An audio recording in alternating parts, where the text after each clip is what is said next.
Arnis as a martial art. It was known in ancient Philippines as Kali, an Asian Malayan word that implies a large bladed weapon longer than a knife. This art was practiced primarily for self-defense by the pre-Spanish Filipinos who were noted for their friendly nature and legendary hospitality. The art of hand-to-hand combat has always been an integral part of the Filipino in his long, turbulent, and bloody history. By force of necessity and self-preservation, he became an expert in fighting with his hands, either bare or with a stick and a bladed weapon. Even before the introduction of the bladed weapon, the early Filipinos were already a fighting people using the bow and arrow or the longbow. The primitive Negritos coming from Central Asia during prehistoric times were experts in these weapons. Arnis the best known and the most systematic fighting art in the Philippines. A perfected art after a long historical development from the Kali system, it designed to train students to defend himself against the armed or unarmed attacks. Arnis, it is commonly called, also been known in the other dialects as Istakada among the Tagalog provinces, Istokyo or field in other regions. As a fighting art, Arnis has three forms of play. They are the espada y daga, a sword in danger, in which a long wooden sword and a short wooden dagger is used. The solo baston, a single stick, and a single long moton or baston.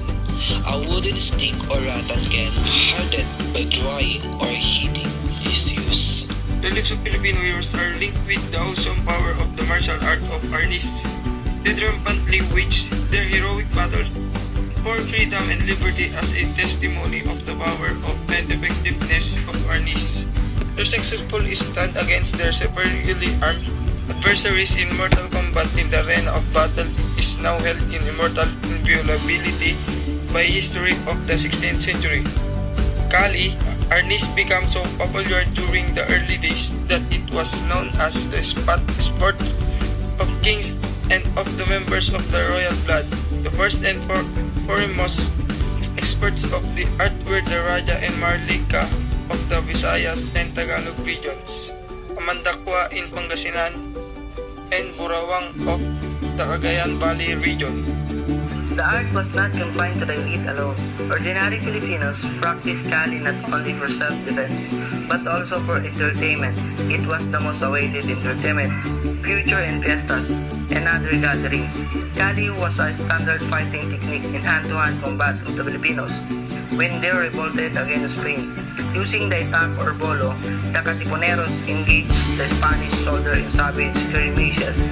History states that Bonifacio brandished a bolo, a standard weapon in Kali, in his famous Cry of Balitawak. However, Kali declined in popularity as early as 1596 when the Spanish authorities discouraged the practice of the art. It was eventually banned in 1764. The Spaniards must have considered the art lethal or dangerous since they decreed that natives found practicing Kali would be considered to dishonest or outlaw. In 1637, the friars introduced the Moro, a socially religious play dramatizing the triumph of the Christian Spaniard over the Muslim Moors of Granada, Spain. The play called for the use of fighting techniques using a sword or similar bladed weapon. With the introduction of the Moro, the Filipinos again had chance practice their art, thus enters in Kali was revived. In the play, Spanish soldiers fighting for Christianity were supposed to wear harness. A Spanish word of English harness, the color for trapping words by medieval soldier. From the word harness came the present harness in 1853. The word Kali was completely replaced by harness. Arnis today has experienced changes in the weapons used. Although the art still makes use of the itak or bolo now and then, it has relied considerably on the use of the cane as a self-defense weapon. This is not because the cane is less deadly than bladed weapons, but mainly because in later years, Arnis is engaged in more as a sport. Much of the antiquated techniques of the old Arnis have been modernized to avoid injury to the students. More importantly, discipline and other moral values are impressed upon the students to strengthen not only the body, but the spirit as well.